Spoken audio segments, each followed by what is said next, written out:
Do you like hot dads? Because our special guest today writes them flaming. Welcome back, Bookshelf Besties. My name is Julia. And I'm Christy. And we are about to get Demi Clorissa on with us. She's an Australian indie author known for her Divine Bride series to chat all things going trad, the characters we've grown to love, and what she's working on next. So, let's get yapping. Hi, thank Hi! you so much for joining us. Like, we really, really appreciate it. We've been looking forward to this for so long. Yes. So I know we've met in person before, but for memory's sake, I'm Julia. And I'm Christy. And I'm Demi. Hello. Yay! All right, so if you're ready, we would love to just jump into these questions because, well, there's answers that we need, quite frankly. There, there. Let's go. What she said. Do you want to ask the first one? Yeah. So, what first inspired you to become an author? I wrote a lot as a teenager. I think there was lots I wanted to escape from.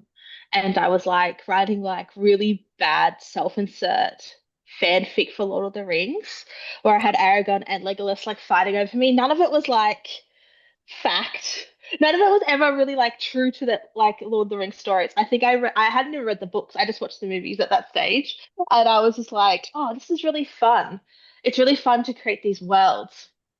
And then like the glimmer of adulthood like took away some of that funness. And then during the pandemic, we were really stuck. Obviously, we're all stuck inside, and I really wanted to write something again. And I was like, oh, what do I want to write? And I was reading lots and lots and lots and lots, and I was like, I want to write a fantasy. And so then I was like, I want to try to think about how you could escape into a world again. And then I wrote a book that will never see the light of day. And then I wrote Blessed. So then I was like, oh, this is really fun. And it's really fun to have the idea of escaping into another world. Um, and like creating these characters that feel really real and for like that have like all these lives that I'm controlling. Like I call myself like a benevolent god. And sometimes I'm really cruel because I'm just like ruling it over my little like my Like, these are people. your puppets. Yeah, essentially, I'm like, what? How can I make their lives worse? Like The And Sims. yes, exactly. The Sims is so real though. Like taking away the pool ladder when The they're in the pool litter. pool. Okay, but did you ever put them in a room with the faulty oven and then remove all the doors? No, I No. just I just put them in a room. I was Yeah, me neither. I was not benevolent. But yeah, so yeah, I think that's why I wanted to. I liked ruining people's lives. And so, but yeah, so that's I kind of think like where I kind of started.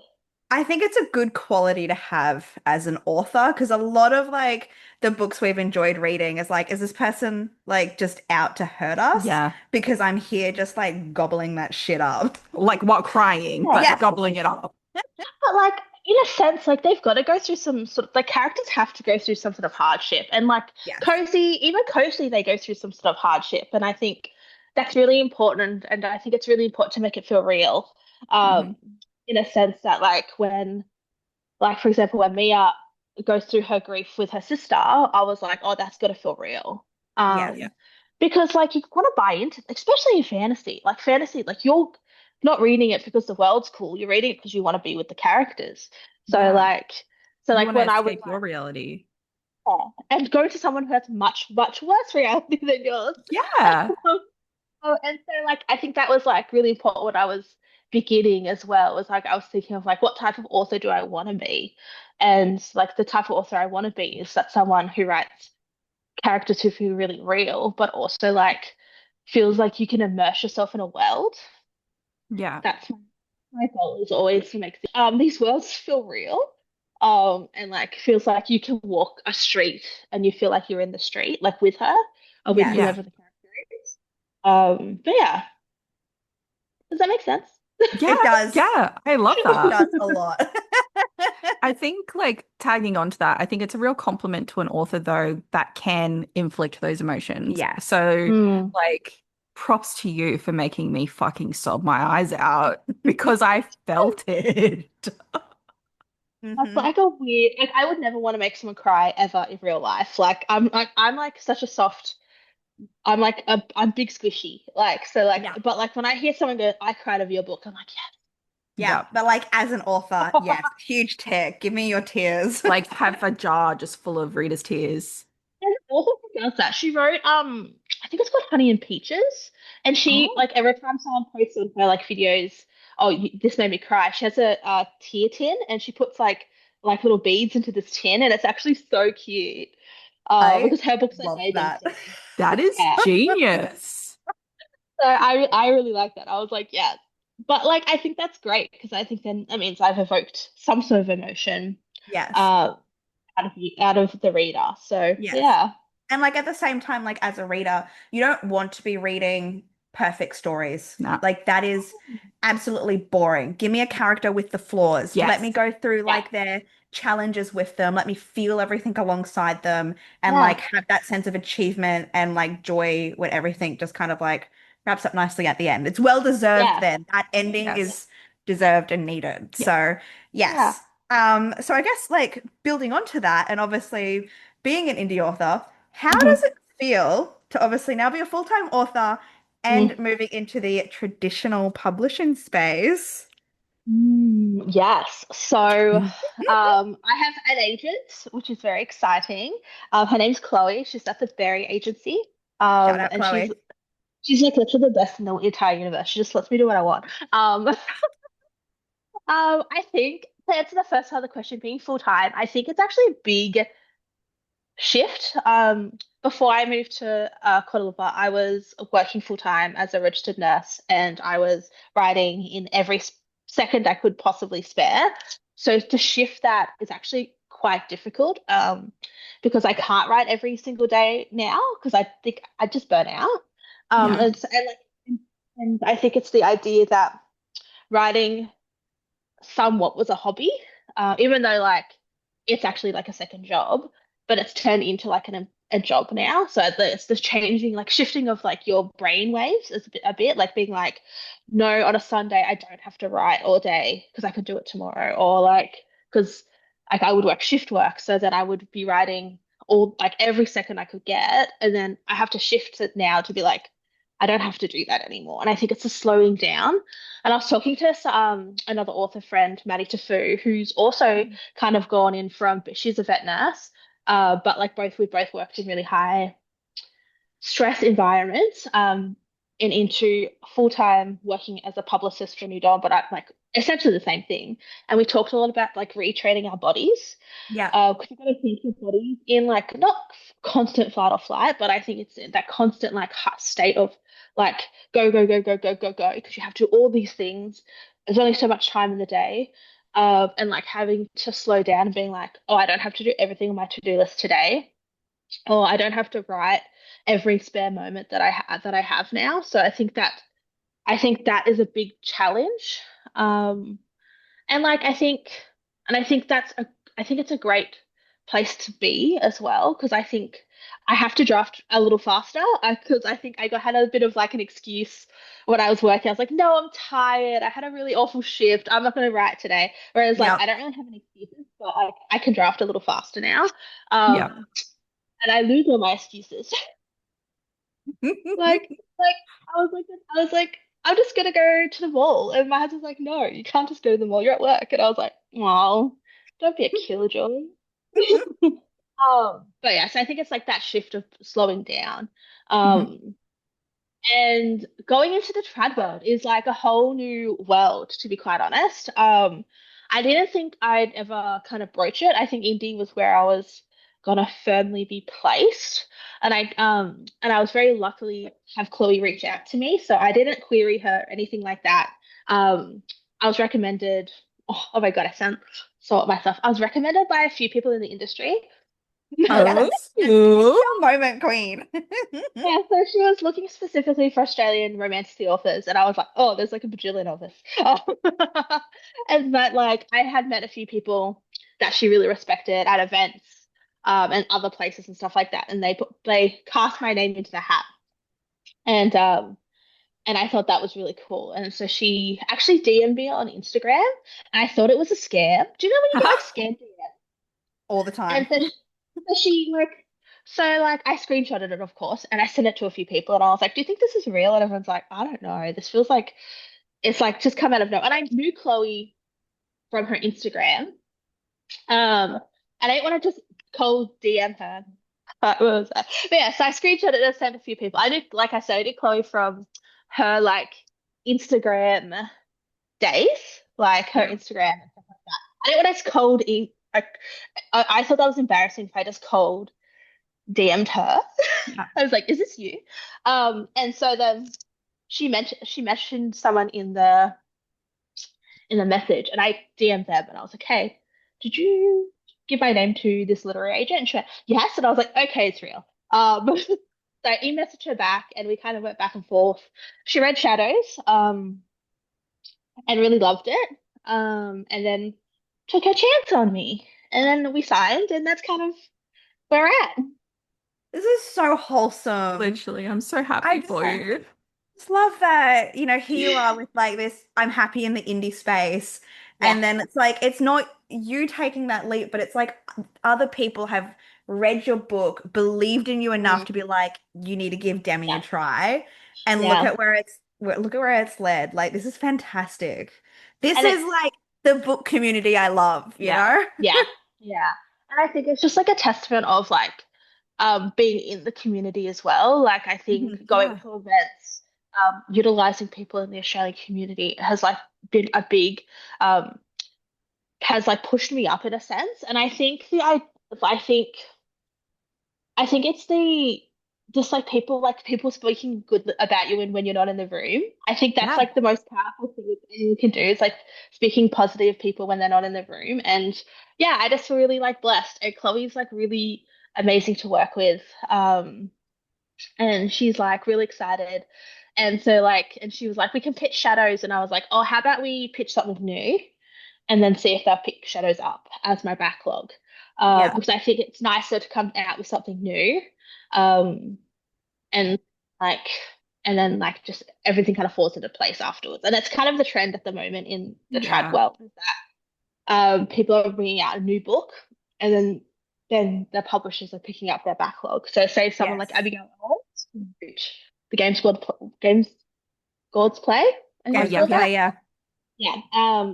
For example, she was quite big in the indie world. They picked her that book up and then they back published all her backlog. So and she has quite an extensive backlog too. So way more than me. Yeah, I didn't even know So that. yeah, so little and like Layla Stone is another one. Like she released a Yeah. book series and then her backlog got picked up. So I think it's like they're trying to see that kind of risk mitigation to be like, well, are you worth see how this book goes and then we'll see what the rest of your backlog would do. Yeah. It's actually really exciting and it's not and I think like the indie to trad pathway is getting a bit clearer for people. There's lots of really big indie books getting picked up. Um, and I think that's great. I think that gives us some legitimacy in the market, because lots Yeah. of people still think indie books are like crap. No, definitely not. So I've not true. Like I've had so this is the wild thing. I had I was at an event. I won't name the event. I was at an event. Had two people work at two different bookstores come up to me, and they had two very different attitudes. Like one of them told me I couldn't have my own imprint, and the other one was like, "Oh, I'd love to stock this on our bookshelves." And they worked at the same kind of big chain bookstore. So like it's so like and I have to tell her, I was like, hey, I asked her, I was like, what's your favorite book? And she said like a really famous romance. And I was like, did you know that was indie when it first came out? And she went, oh. And I was like, exactly. Like, well, I was like, this is the I thing. was I'm like, like, everybody starts somewhere. No no, singular author is absolutely perfect from the get-go. Like, I'm Yeah. sure no. they've got drawers at home with writing that have never seen the light of day while they Mm, practiced their craft. And like, I yeah. don't know about like you guys, but I'm pretty sure I read more indie books last year than Yeah. I did actually like traditionally published ones. Same. Mm.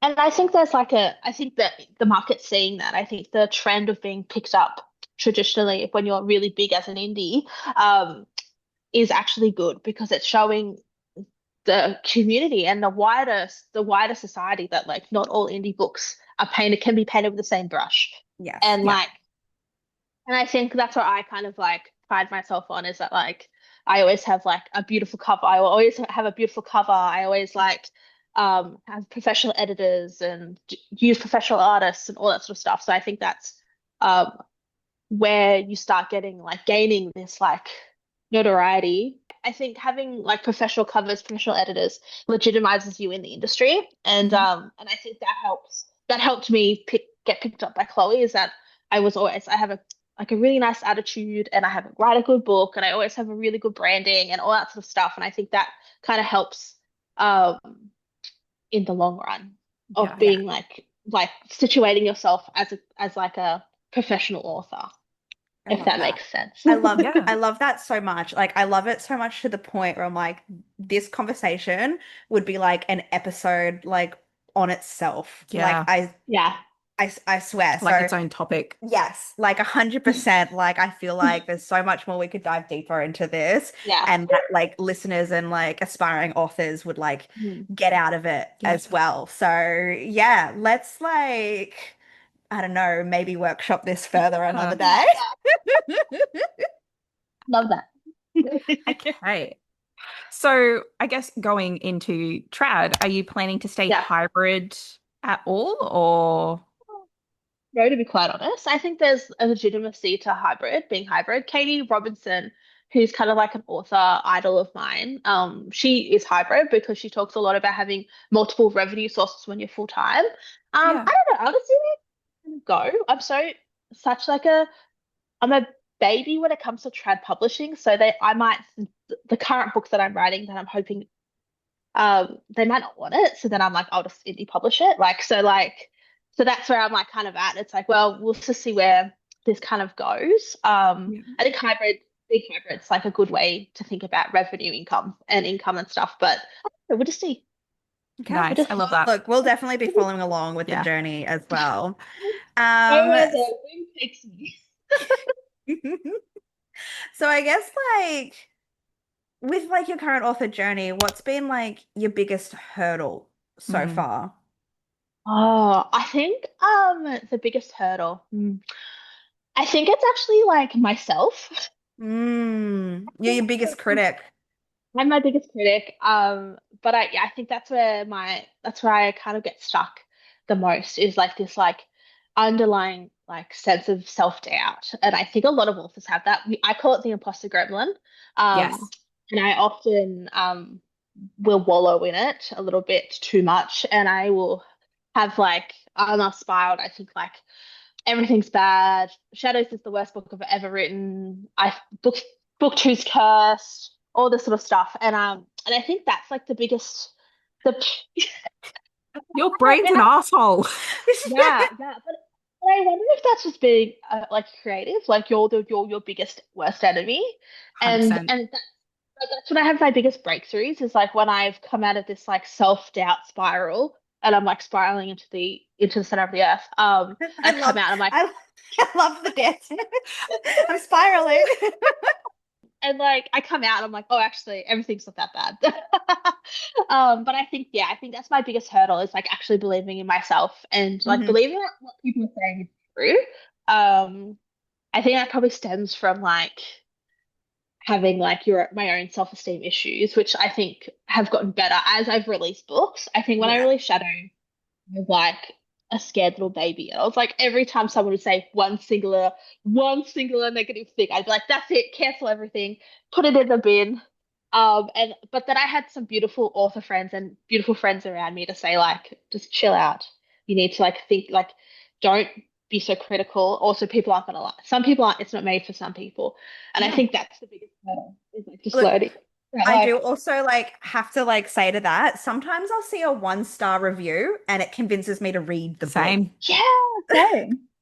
I love Not when that I someone agree with hates everything from you. something. Yeah, I'm like, well, I've got to find out for Like for myself you now. to violently hate something so bad to Yeah, post a 1 star and then share it, I'm like, yeah. sign me the fuck up. I want to feel something. Do you know what I say though? I say that I would have been informed hater. I love that Like, stance. Yes. so say, like, for example, I read a book, it was a very viral book, and I was like, oh, I don't think it's going to be for me, but I'm going to read it because I want to be an informed hater. And Yep. then I ended up really enjoying it.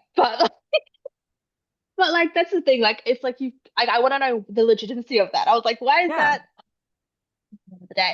But I want to know why that person gave that book a 1 star. Like, Yeah. Yes. yeah, so yeah, I think those like, and I think Shadows is a very close book to my heart, and I've since learnt that that's not always the best book to release first. I've had some really amazing authors tell me like the book that you're the feel the closest to will always be the one that you need to distance yourself the most from because Oh, people are going to be critical of it, and yes. then Yeah. in turn be critical of your experience. Yeah. And so, like for example, me, I struggles with alcoholism. I struggled with alcoholism, and when people go, "Oh, she's in her feels for too long," and I didn't like the alcoholism part, I was like, "Well, you wouldn't like me then." But like so, It's like an attack so on you, not yeah, just your so like. book. Yeah, exactly. So I have to learn that that's not the actual case. Yes. And and like learn that like people are just not gonna like it and that's fine. And now I don't even like look at reviews to be quite honest. I don't really that's not really my space. Um I only look to make sure like people are reviewing after arcs and stuff like that. But Yeah. even then I'm like whatever. And I think that has saved my mental health a little bit. But I also just like have learnt to be trust in being like trust in my own words. Like I know Yeah. what I'm doing. I know the characters. Well, I know what I'm doing to an extent. But yes, I know the characters and I know what I want to write and how I would enjoy a book. So that's why I always like it's going to be okay. And I just have to reassure myself that it's going to be okay. That's exactly it. And it's kind of Mhm. like one of those things where you stop and you go, you're not Mm, ever really having a unique experience sometimes. And it's just like, obviously, if like you were writing a book trying to like, put something on paper that you would love to read, there are mhm. people out there that are also probably looking for that same Yeah. thing as well. Yeah. Yeah, and I think that's the beauty of writing. When you like really want to write a book and you're like, oh, I could see either like it's not like it's never, and I never think about it. Oh, there's like a niche in this market that I want to write into. It's like Yeah. oh, wouldn't that be cool? And that's why I thought when I wrote Shadows, I was like, wouldn't it be cool if it was a murder mystery? Yeah. And I was like, that'd be so cool. And then I was like, oh, I'm not smart enough to write an actual murder mystery. Um, And then I was like, I want it to be fantasy though. And I was like, Yeah. imagine how cool a murder mystery fantasy. Um, and like the first drafts of this actually was like Mia was kind of like a little Sherlock Holmes, to be quite honest. And she was like trying to like solve this mystery. And then I was like, Ooh. oh, I didn't. I was like, 'cause it was only going to be a duology. I planned it only to be a duology and like the ending was really different. It was going to be Idris who was captured, and he was going to be tried in book two, and she had to prove his innocence in book two. And then I was like, oh nah.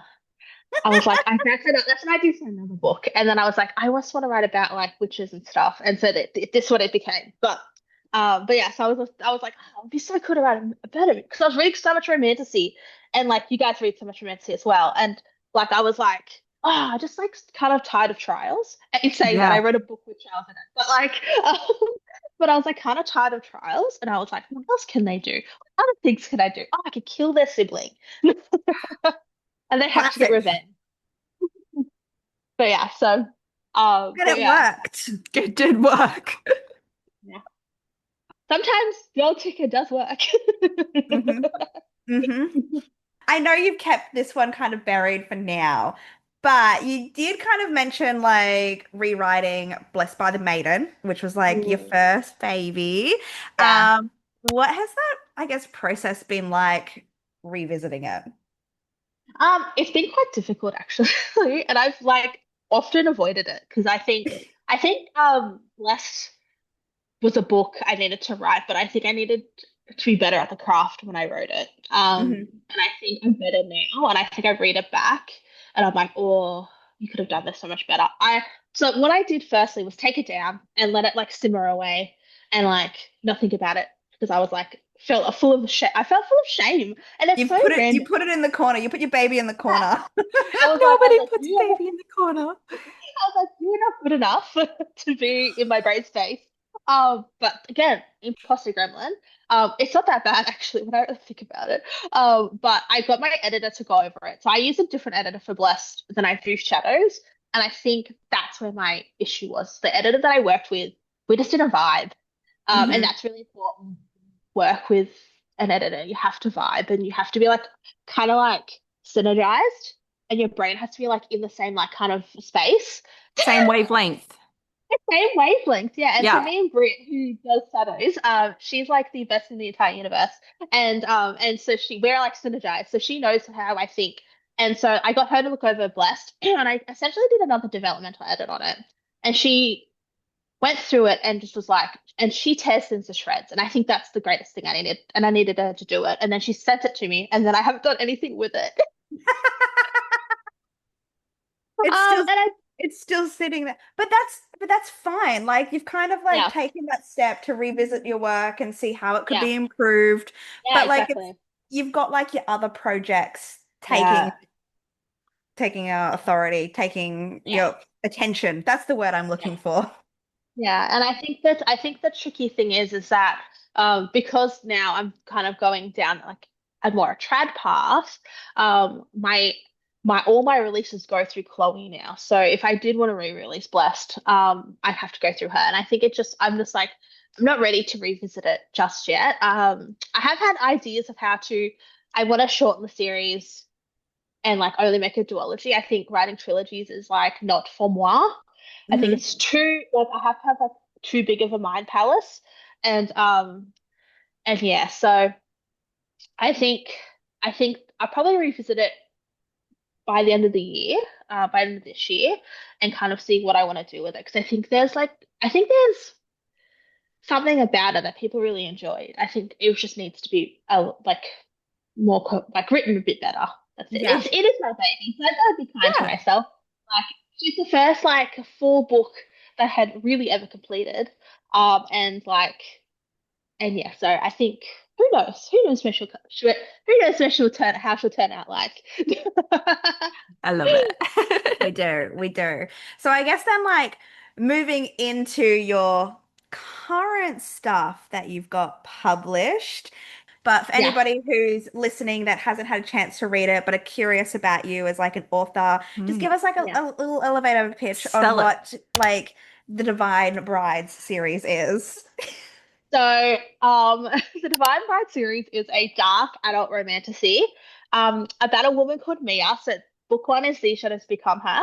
And it's about Mia, who is this artistic prodigy, and she like dreams of apprenticing for this world-renowned artist. And he says no.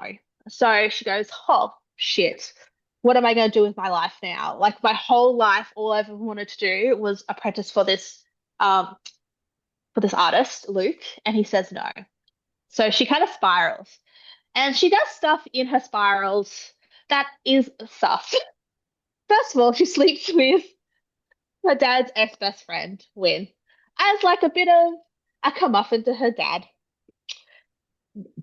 Respect. her dad. Hot dads. Hot And you'll dads. find out why she's not liking her dad in the book. And so she does stuff like that. And she does things like agrees to be Luke's maid just to be in the art studio. Don't really know why she does that. She's just so desperate. And unfortunately, her sister is dead murdered. So her life gets ultimately worse. And so she has to team up with Idris, who is this brooding, kind of broken vampire that she finds standing over her sister's body. Where is Mr. Idris? Hold on, he's in the book. About to say, where's our artwork? There he is. Oh, well, Yeah. the picture we did as well. He is Mr. Idris. I'll flip him so you can see him in his all his glory. And Amazing.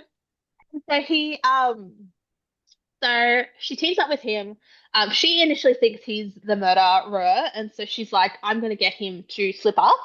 But then secrets start to unfold, and maybe he's not the murderer, and maybe it's a creature, Dun, and that's dun, dun. and that's We love. We love. If I And hadn't then read it already, I'd be sold. Yes. and then you have this one, which is my actual baby. I actually really love this book. The Rose of the War is so good. Yeah. See, look, Yeah, I'll confess I haven't read that one yet, but we do you can laugh. we do own it. So it's sitting there ready to go. So yes, that's essentially what The Shadows is about. Tick, tick, Nice. tick. Amazing. Yeah, so many boxes being Yeah. ticked there. We love So it. like there's like witches and fae and vampires. Yes. Um, And there's witches? like witches. Yeah. Yeah, yeah, yeah. And then there's like forbidden love. There's like no, I would say the love triangle. I would say that she is like definitely with one person, but maybe Who another knows? person. Who knows? Who knows? And yeah, so it's pretty fun, but it's also really sad. So sorry. Yeah. Yep. There was a lot of tears from me. A lot of tears. Calling it I sad girl still think fantasy. about it. Huh? I think calling it sad girl fantasy. Yeah. I vibe with that. Well, anyway, there you go. Sad girl fantasy. Okay, so if you could describe your series in 3 words, what would it be? Oh, 3 words. I would say survive to live. There we go. I like that. I love that. I thought you were going Yeah. to say sad girl romantasy. Oh Also well, works. correct. Correct. I was thinking like dark, brooding, and like sexy, but like I just read like a sexy scene in it, so that's where my brain is. It's too sexy. Oh yeah. Cool. So we love Mia. We love that she is a curvy queen. And something Mhm. like we noticed with your writing, like it left us feeling like it's not a shameful thing to be a Mhm. bigger Mhm. girl. Like Yeah. she's not bullied. She doesn't hate herself for being curvy. It's just, it's refreshing, you know? Mhm. She's wanted for her body. She loves her body. And like her size has never felt like a flaw that she's had to overcome. Like, I feel like there's a lot of books that we read where, yes, they're a bigger girl, they're a curvy girl, but Mhm. they don't see the confidence within Yeah. themselves. And, you know, they've got to Mhm. hook up with the man and who respects them to feel that kind of Validation. exactly. Yeah. Yeah. Um, so, how did you kind of find like balancing this representation and acceptance without overdoing it? I think I just like just didn't focus on it. Like Perfect. I think that's like the answer. I think I made the deliberate choice of separating who Mary is from her body. Yeah. And I think that's really important when we talk about like body diversity in books is that we separate who I am as a person. It does not matter what I look like. Hmm. I could be in a bigger body, I could be in a smaller body, I could be in a whatever body. That doesn't make me who I am. And I think I was very careful with separating that out. Like she has lots of other flaws, which I think are way more important than like Like that her she's got bigger. coping mechanisms, for Yeah, yeah. example. Oh, like that she had sex with her dad's best friend. Guys, she's got some like bigger issues here.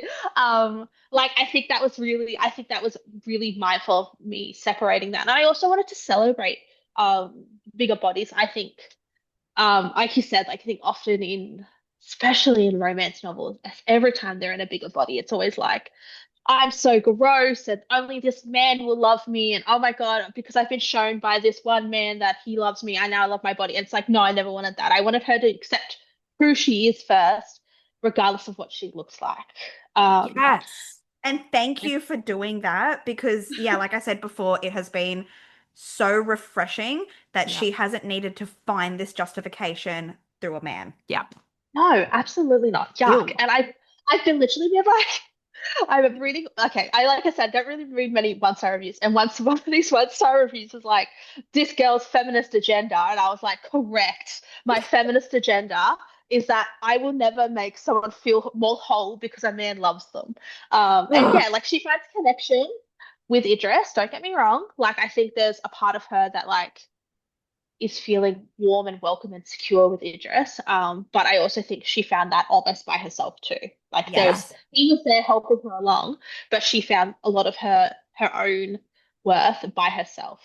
Yeah. Yes. I think like also like why can't fat bitches fuck too, guys? Come on, like Literally. Can, do it. can, Like why can, not? can that be like the thumbnail for the YouTube? Fat bitches fuck.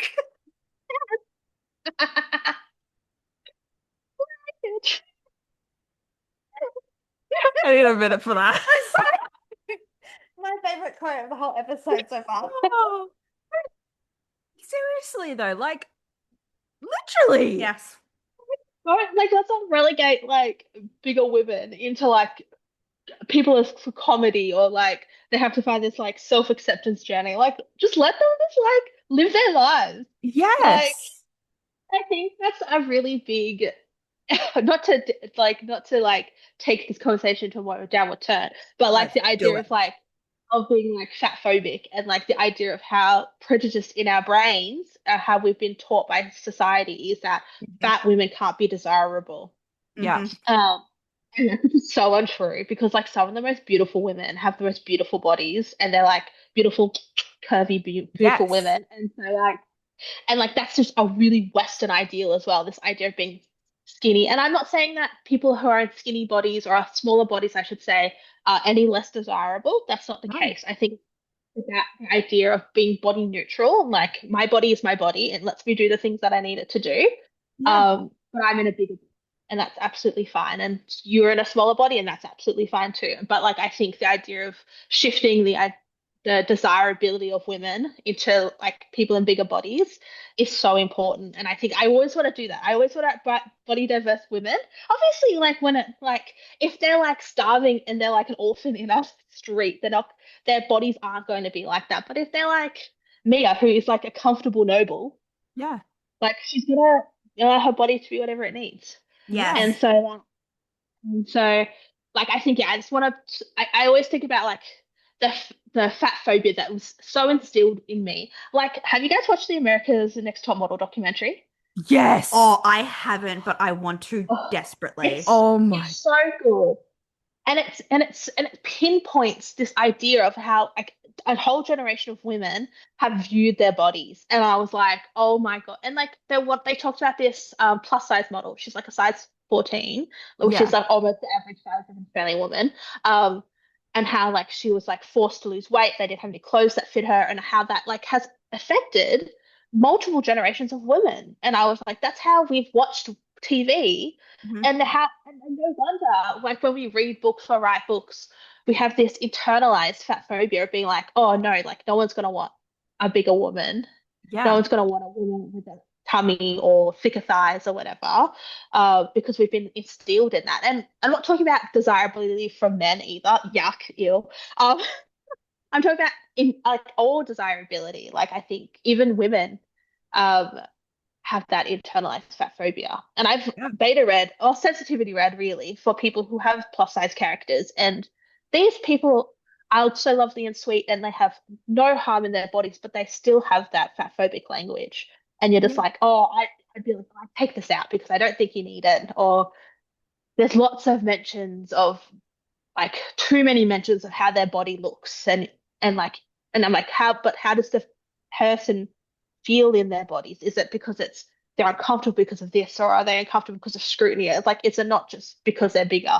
Like because Yeah. there's so many more things in this world that people are scrutinized because they're not thin or whatever. Like for example, I live in Malaysia. Malaysia's a somewhat conservative country. I get stared at not because I'm in a bigger body, it's because I have lots of tattoos. So like those things are like things that you'd be like thinking about instead of characters' bodies.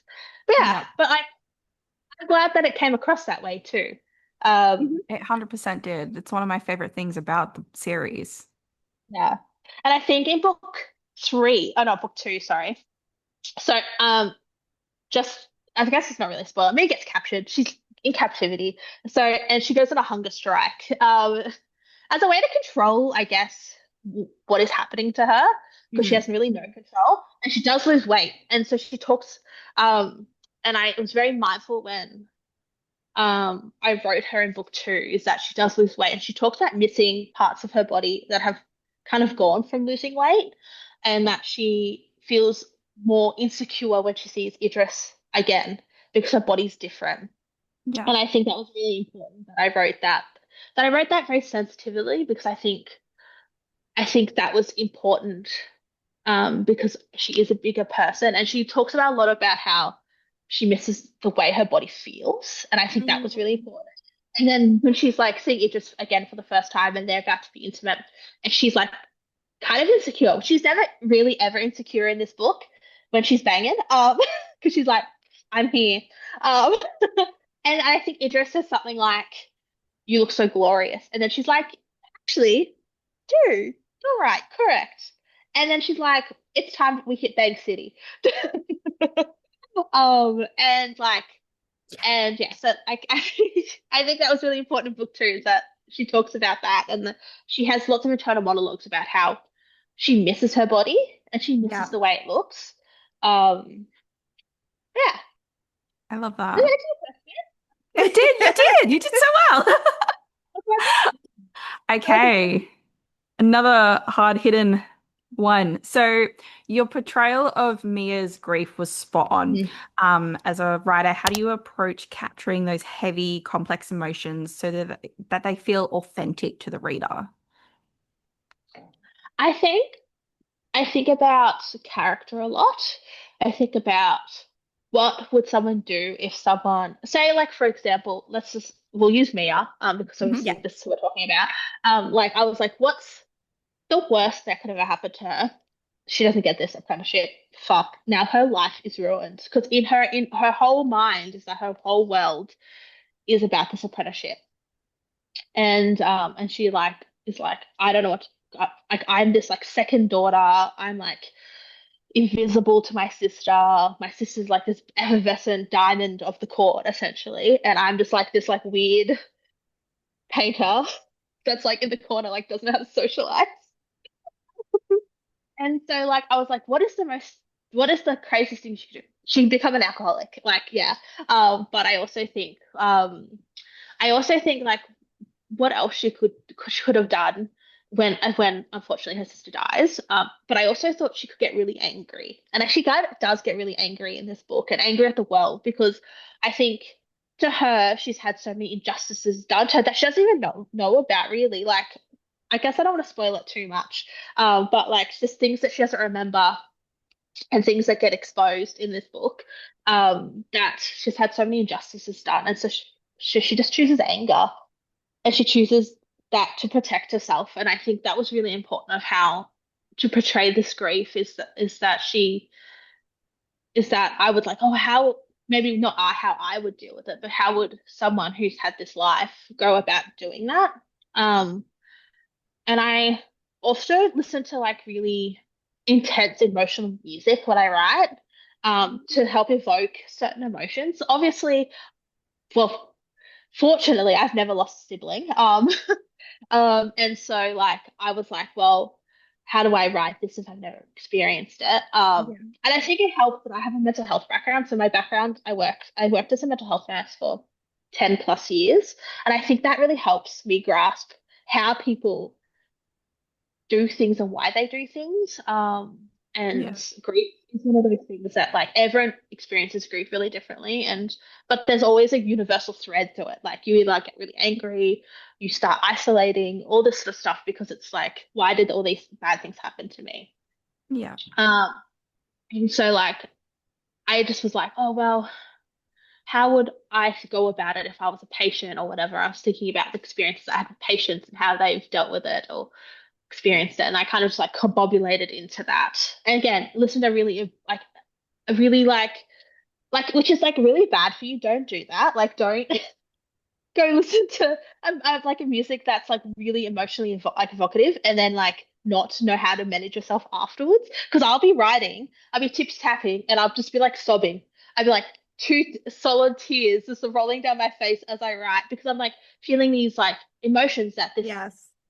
creative has created in their song, and I was like, oh, this is what I want to, and I was like, I want to put that into the page, and which is like not great for your own mental health because you're like feeling all these emotions. But I look after myself. Don't worry. I'm good Good. at managing my mental health. So like, I think that's Good. like the greatest thing about working with mental health is that like you learn how to manage it. really quickly, like really, really quickly actually. But yeah, so that's kind of like where I kind of like went on this kind of roundabout path. Um, and like grief still really haunts you through your whole entire life. So like even in book two, she thinks about her sister. In book three, she's definitely going to be thinking about her sister. And so like, but she doesn't let it consume her anymore. Like book one is of her grief. Book two is like, wow, there's a fog. I'm in this fog and I'm kind of lost, but I can see a light. And then book Yeah. three is about kind of like her coming into herself, but also coming out of this fog that she's been in for the last like 18 months and being like, it's time to do bad bitch things. So yeah. So does that make sense? Did I answer your Yeah. It question? does. It does. And it's just like, we've only had the pleasure of reading like book one, right? If you've just read book one. So I Yeah. was about to like tippy tap your chin. Um, and it's kind of like, obviously, like we're at this stage where like she is heavy in her grief and it feels real, it feels raw.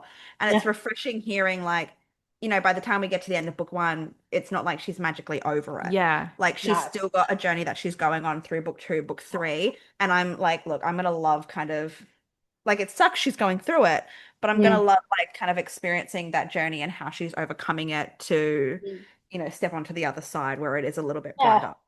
Yeah. Yeah. And I think that's important for her narrative as well, because Yes.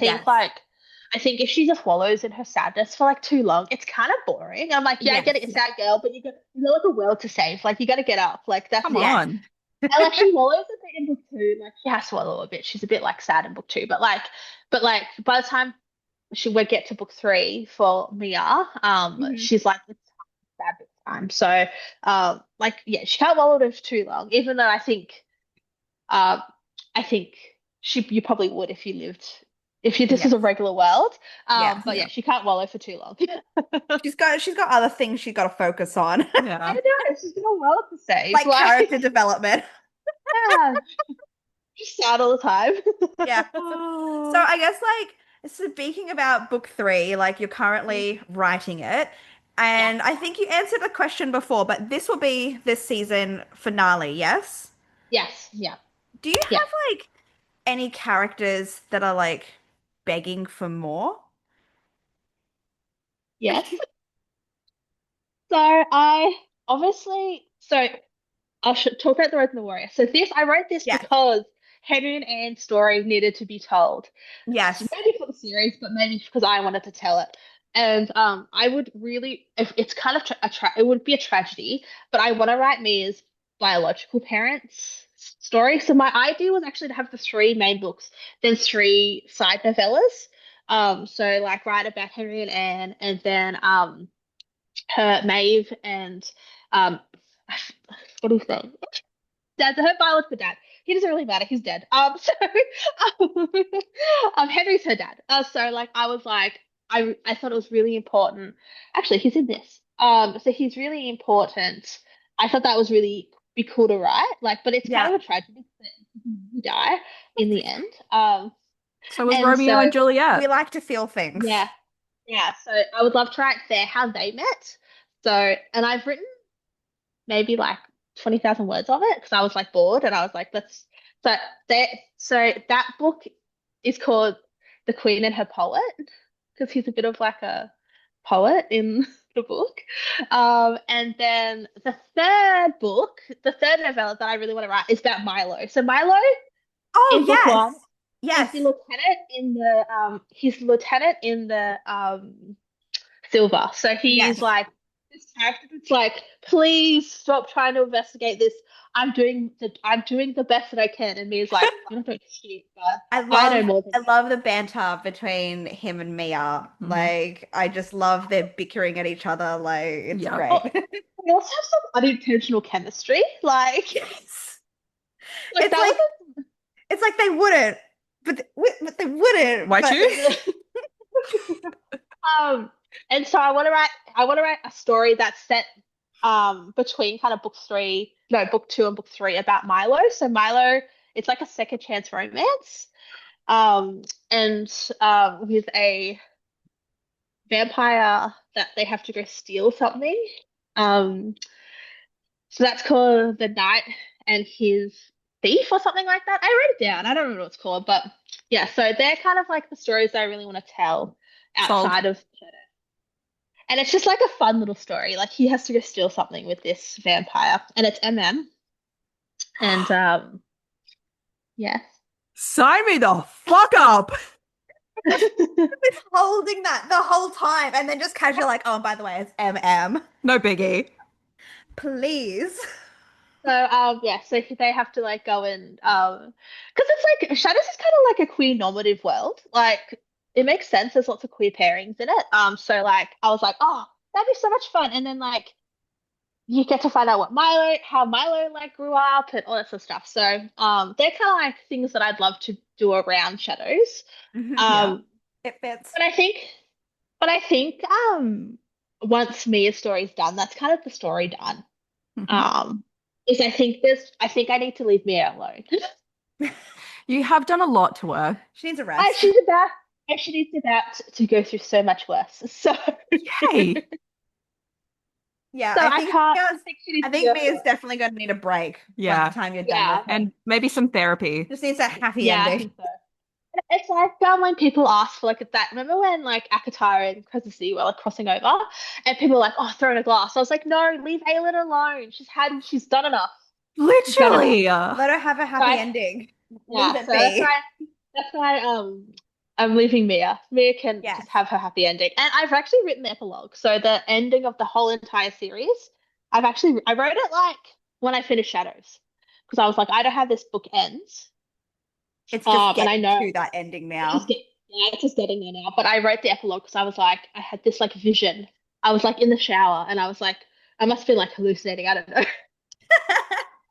Came to me like a message from God, and I was like, this needs to be epilogue because it's like full circle. Then it comes full circle. But I won't spoil it, but because it kind of spoils the entirety of the That's series. fair. Yeah, That's say fair. no more. I still need to Just read it. just leave us waiting. It's okay. We'll get there. Oh, but yeah. So I think yeah, yeah. I think Mia's story closes off then. I think that's good. Yeah, then I can go be free with other things. Yes. So flowing on to that, when you started writing These Shadows Become Her, did you know it would be a three-book series? No, so I actually thought it was going to be 4 books. Oh, Because I was like, I have too much story that I want to write. And then one of my author friends, Lauren, she was like, whittle this down. This is too much. And then she's like, she's like committing to a 4 book series when you're really like learning how to craft and be an author is like such a wild thing, Demi. And so I was like, okay, cool. And then so I cut a lot of stuff out of the plot. And then I was like, oh, actually, it needs to be 3 books. And I don't think I'd write a trilogy again. I think the spanning of a story and making it interesting is actually quite difficult. And I think duologies is kind of like a great little snapshot of a story. And I really like how Krista Broadbent does it and Danielle Jensen does it, where they write like a duology for a couple, but it's the same overarching kind of story and kind of world. yeah. And I think that's a really cool idea because you can stay in the world, but you can have different characters. Yeah.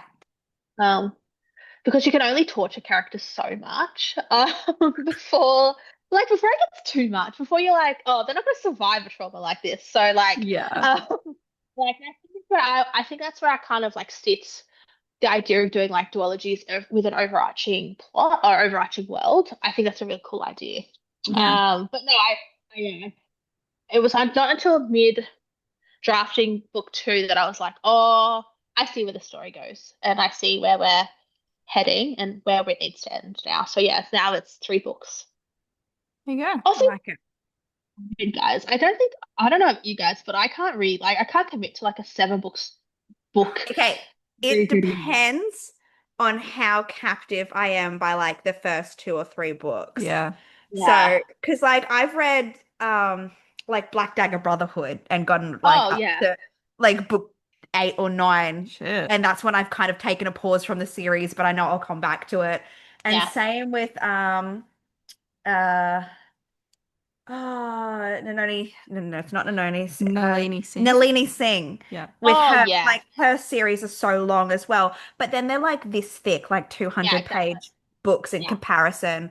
But again, Yeah. with them, it's similar to like what you were saying. Like, yes, there's an overarching story, but Mm, each of those two series I just mentioned, they follow Mm. different main Yeah. characters each time.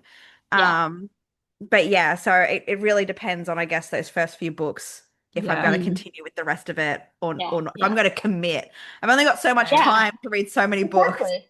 Exactly. Um, so you've kind of like answered one of the questions I wanted to ask, which was like, did you always know how Mia's story was going to end? And like, you Mm. had your shower epiphany with that. So I guess the one that I want to kind of fall back on is, are you a plotter or a pantser? Because you've seen how the story is ending for Mia, but have you plotted your way to that ending, or have you had to pants your way to it? So I used to be a third pantser, and then I had to rewrite Shadows 3 times because I pantsed it, and We love it. I had to rewrite this 3 times too. And Amazing. I was like so tired of rewriting it. I was like, I need to learn how to plot. So I would call myself a plantser. So what that means is that I plot a little bit. I plot so I know where I'm going. Yeah. And then I pants the rest. So I Yes. will always, I will plot to beats of a story. Like, so All Shadows follows a 3 arc story. So I will plot to those beats. But like between that, I don't know. I will get there. It's like a roadmap, like Yep. finding out together. So like I call myself a planner. I'm like in between, and I think that helps me stay because I love to make something convoluted and complicated. I don't know why. It's my brain. Um, but it also helps me stay like within bounds of my storytelling because sometimes I get a bit wild and I do crazy things, and then my editor goes, "You can't do that anymore. Stop it." Um, that, that doesn't fit into your world, and I'm like, "Oh, AKA third act necromancy in Blessed by the Maiden." And so like so things like that. I kind of like I plot to a certain extent, but I also kind of I let my creativity flow because if I plot too much, I actually lose steam and I Yeah, actually lose like because I'm like this is boring now. that's fair. And I only really do that when I first draft too. So once I've drafted, I usually like keep it. The issue the bones of the story state remain the same. I might change some scenes around or like add a POV, for example, um, after feedback. But yeah, but that's kind of my process. I like it. I look at it. I feel like we need to change like our question because you're now the second person that said that they're a plantser, and I'm like, all right, it's gonna It's be really plotter, pantser, or this weird third category of both in common. between a plantser. Smush it together. Yes, and I love it. Some people, some people are like firm plotters. Some people like plot like right down to chapters. Like this is the next chapter, this chapter, and I'm like, oh, I was like, Never. what if your characters tell you like you need to like they need to go like around the block or something? I don't know. Like they're like, oh no, but it's on the plot and it's not in my plotting, and I was like, yeah, but like you gotta be free. But I What? love being free too Yes, Yeah. much. I like that. I But like yeah. it a lot. Oh, okay. Fun question. Yeah. What's the weirdest thing you've ever had to Google? Do you know what though? Like I get this question asked quite a bit, and I don't know because I feel like I Google like the dumbest things. Tell me more. Like I had to, Yeah. Tell us all. I once Googled how to I had to, hard boil an egg. Like, Yeah. I had to Google like what's parts of a door frame. Like what's the name of a door frame? Yep. Like like what's this specific part of a horse like Yeah. called?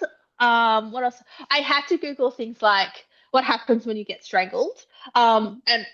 Thankfully, I do love how Google does this. Like a helpline came up. Um, obviously because Like, are people you are like, okay?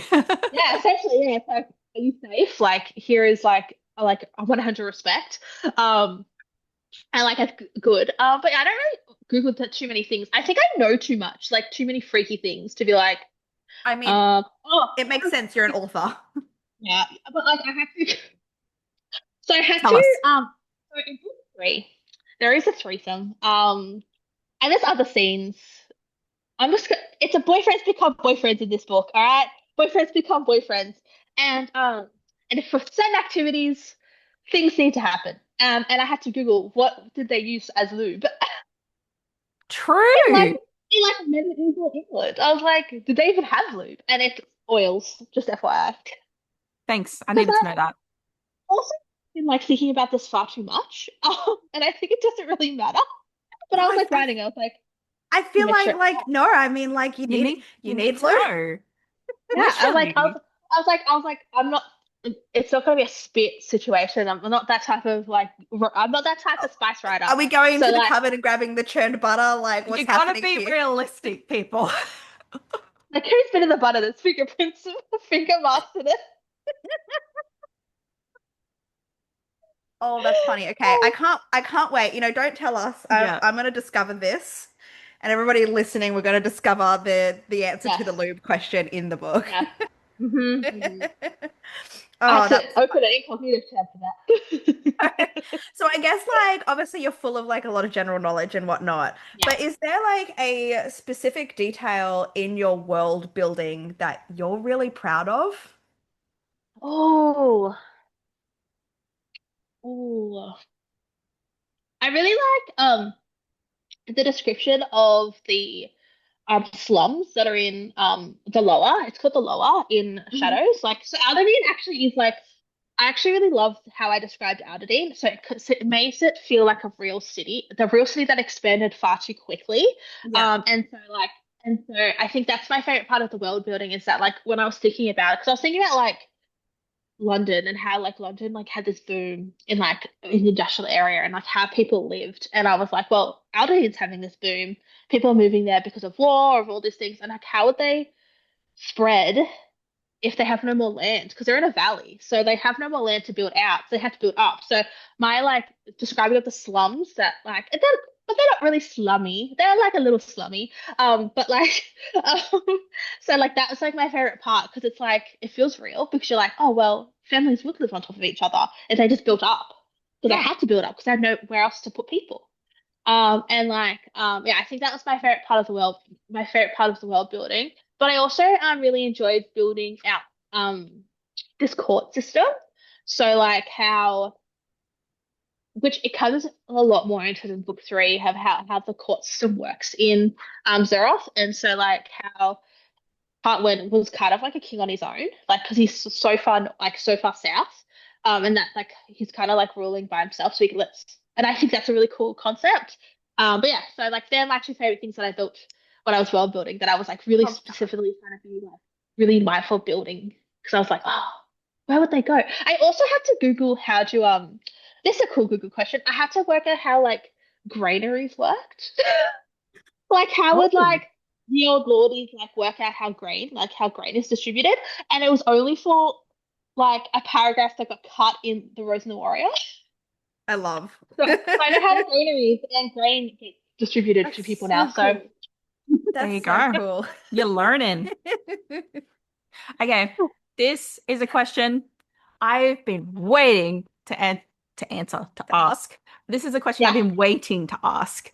yeah. Can we please have a I know. book where Mia fucks his dad? If Ah, if not boyfriend material, why hot? well, look, guys, look.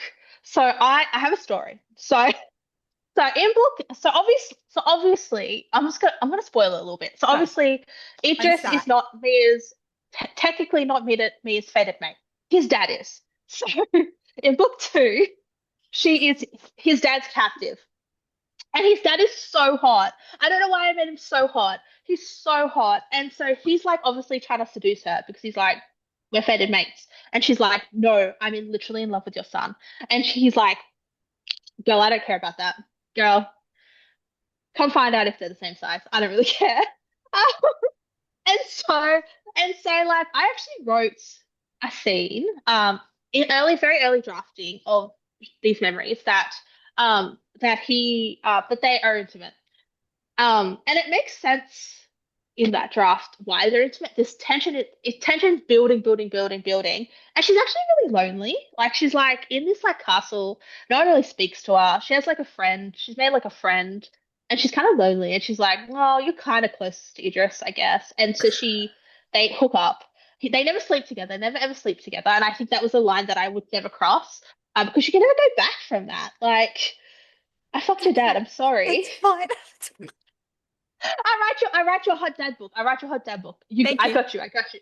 And so like you could never go back from that. So I was like, how would they ever go back? And so I wrote the scene where they kiss and they do a little bit more, and my beta readers hated it.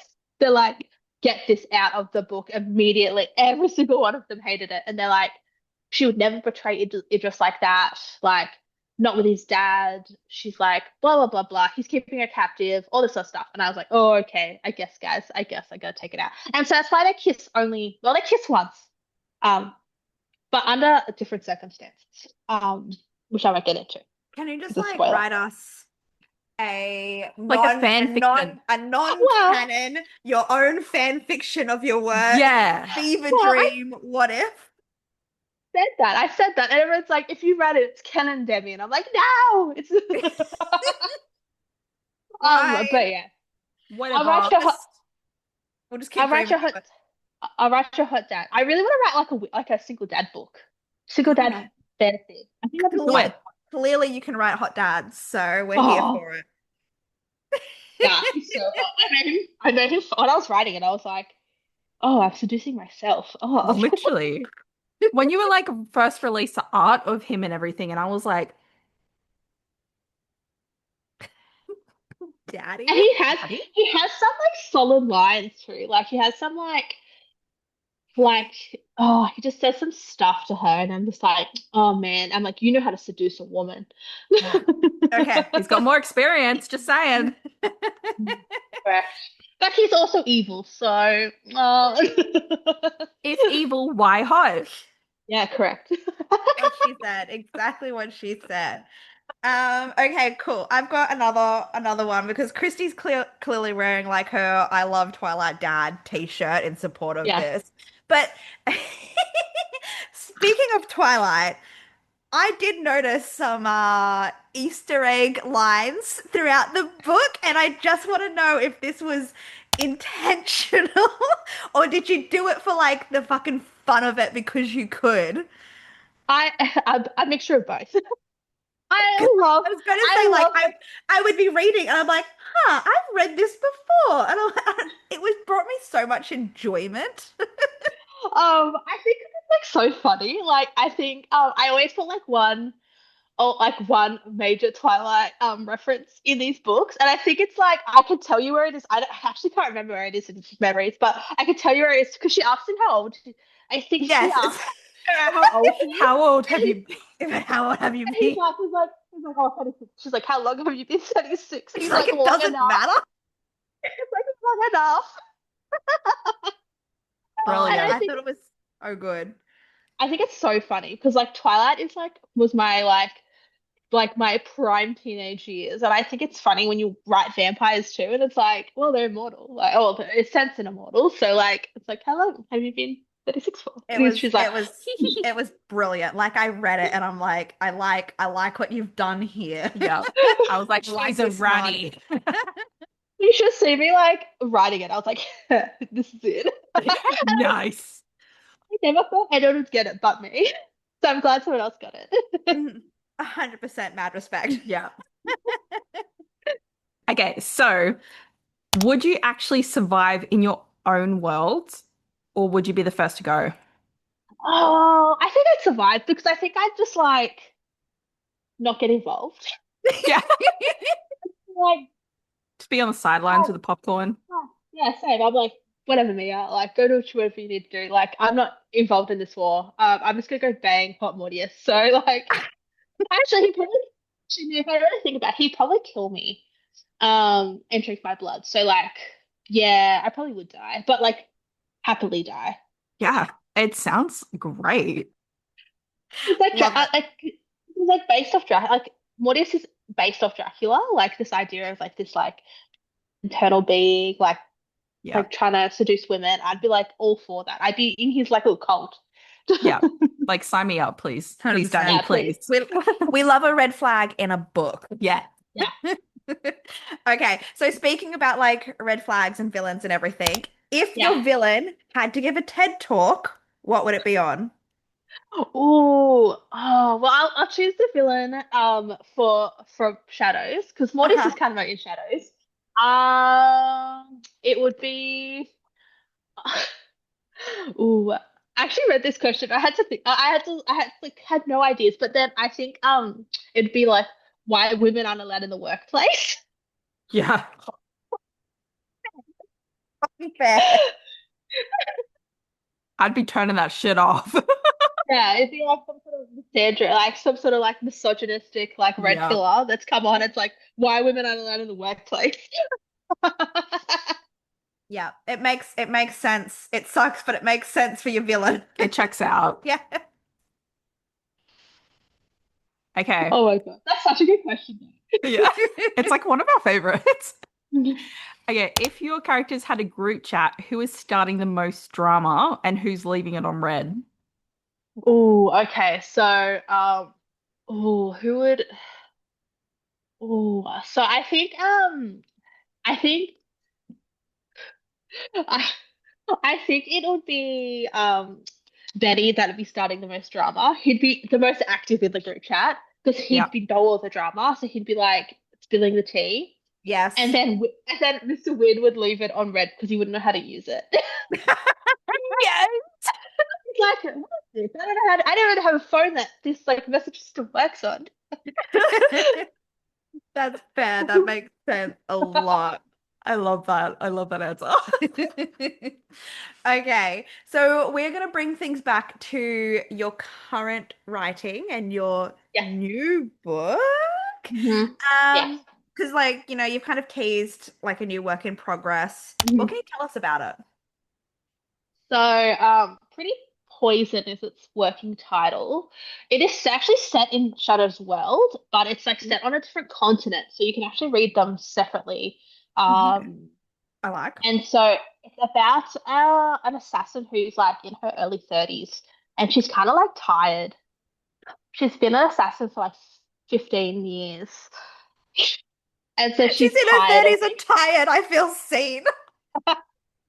And so she's like she's like the best assassin in this. Like she's a priestess in like in like this like religious sect that gets their orders by microdosing poison. So she microdoses poison, sees this god, and he tells her who to kill. And she's seen as the most devout of all the sisters, as they call them. And so she is then tasked um, to go kill this Fey prince. But things are happening that she's never felt before. Okay, she starts falling in love. And it's a bit of a love triangle. She has this childhood best friend that is involved in this plot to kill this prince as well.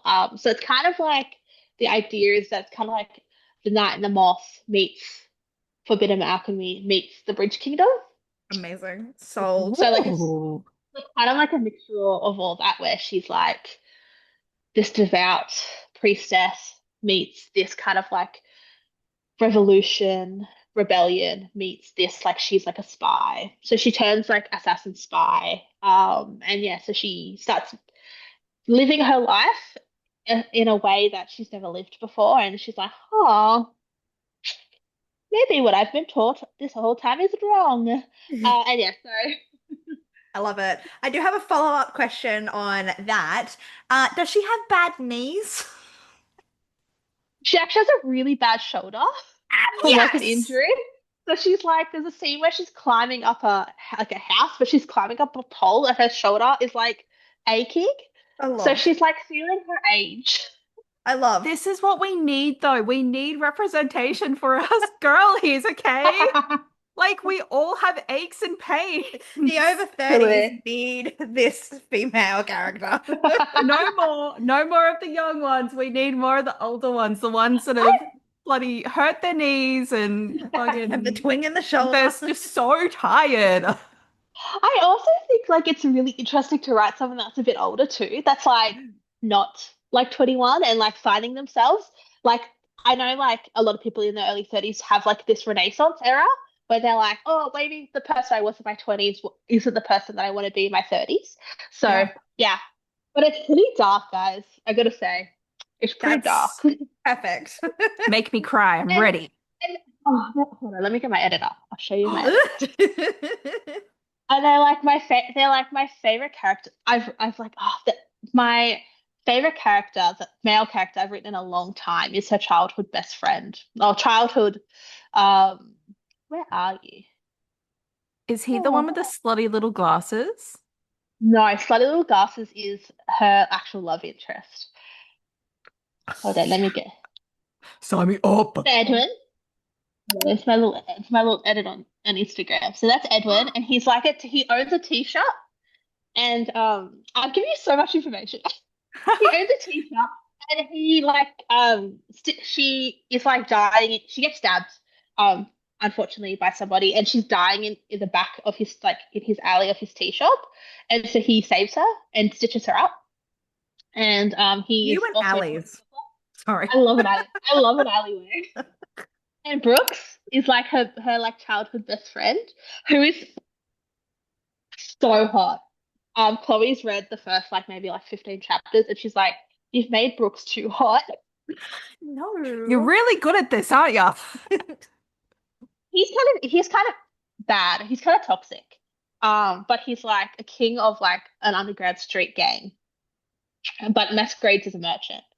But it's really exciting. It's like fun to write because it's a different type of setting. They're in a desert, all this sort Ooh, of stuff. So yeah, so it's not like lush green forest. They're like actually in a desert. So I love that. the city's based on the coast. So there's like a port and all that sort of stuff. But yeah, they're like, yeah, it's just really fun because everything's dry and like hot. And she talks about how she's hot all the time. And yeah, so that's pretty I poison. like. Um, I'm sold. Yeah, sign me up. I'm there. so. Who knows what that will come? I don't know when that will even see the light of day, to be quite honest. So that would be my first We'll pitch be to impatiently, patiently waiting for it. my first like trad pitch. So we shall see. We shall see. But we will see if it ends up being my first. I'm also working on another project, which is like a Regency era cross romantasy Hades Persephone retelling. So that's what I'm currently writing because Pretty Poison's having a little rest. But yeah, That is, this hmm I'm here for it. I'm here I'm for so both of yeah. them. Whatever ones end up coming out, I'll be there, like turning the pages. yeah. But this was really fun to write because I didn't realize Regency era was so much fun. Oh, okay. But yeah, so it's like she's like a runaway bride, and he takes her in, and then she gets trapped in his manor because she ate a pomegranate tart, and he's Hades, or he's the keeper of hell, and they have to work out how to get her out of his like out of hell essentially. Sold. Sold. He's grumpy. I am He's so already a grumpy. sucker for Hades and Persephone retelling. So Same. I'm Oh, I in. have a shrine upstairs because I'm like so obsessed with it. And I've wanted to write the story for ages, and I was like, oh, I just need a break. I need something that's a bit lighter and a bit funner. And Chloe, my agent, was like, please write the Hades Persephone Gardener. And I was like, all right, Like, okay. Okay, you twisted my arm. All right. I'm full time now. I can do what I want. So I guess going back to that, like, can you give us tropes for any of the new books? Cool. So, so Hades Persephone is like, because that's what I'm currently writing, my brain's kind of there, is like Grumpy Sunshine, there's dogs, there's a ball scene, he has nightmares and she comforts him. There's like unbridled yearning. And she's not a reincarnation of he's a widower. So she's Mhm. not a reincarnation. It's kind of like a reimagining. She has other powers. Um, there's like she's like perpetually she's like a romantic, so she's really soft and like every time like something happens and she's like, I read this in a romance novel. Like they meet in like a field when it's raining, and she's like, oh my God. And then he's like, get inside, it's raining. So stuff like that. And then pretty poison tropes would be like a love triangle, hidden identities, priestess, assassin, death's like death's like a person in this in Pretty Poison. Like he's like Oh, corporeal. yep. Um, and she's like desperately wants to prove herself to him like a dad. Oh no, I made him hot. Um, I was literally gonna say, is she gonna fuck death? no. Like Literally what I was thinking as well. I'm like, please. no, it's a platonic, like a father-daughter relationship. She's just Fine. Okay. um like maybe no no she takes like she has there's vows of celibacy. She's celibate, so she can't bang even though she desperately wants to. Um, yeah. So what else is there? There's a reluctant sidekick, like animal sidekick. Oh, So there's yes. like in actually in both books there's like animal sidekicks, but in Pretty Poison it's like Black Cat named Crow, and he's like follows her like he's like this he protects the church that they live in. They live in like an abbey, and he's like their protector, but like he follows her around, and like he gets into her shenanigans when she gets into her shenanigans. So and he talks, and he actually hates her because he's like you're always like bringing like you're like you're always like doing some sort of drama, and so he's like you just make my life hell. So he actually doesn't like her, but they're reluctant allies. Reluctant allies. I like this. Yeah, I love yeah. that. So much fun. Like the Hades Persephone one is going to be a standalone, and Pretty Poison is going to be a duology. So it's like just like Nice. little, Yeah. smaller books, Yeah. less funky. And but the third, oh, that was really loud. The third book in the Divine Fight Bride series should be out at the end of the year. That was really loud. Sorry. Hopefully. It's Okay. half written. It's half written. So Yeah. Either way, we'll be like Yeah. consuming whatever you put out for sure. Now, okay, speaking of like your current working progresses, yeah. would the hero of either of these two new books, if they were to meet Idris in a bar, would they be grabbing a drink together or trying to kill each other? Ooh. I think Hades Persephone, his name's Ro. Uh-huh. Um, Lord Ro, I should say. Actually, I think they would get along. I think they would get along. They're kind of similar in the sense that they're like kind of little, both a little grumpy. Um, in Pretty Poison, Brooks wouldn't go to a bar. Actually, no, they'd get along. They'd get along. He wouldn't get along with no, he'd get along with Edwin. But Brooks he would not get along with Brooks. Neither of my main characters, my male main characters get along with Brooks. Good He's love. just too, he's just too much of like a gangster. Yeah. That's fair. I love it. I think then I lied in my brain for a hot second. That was like too many male main characters.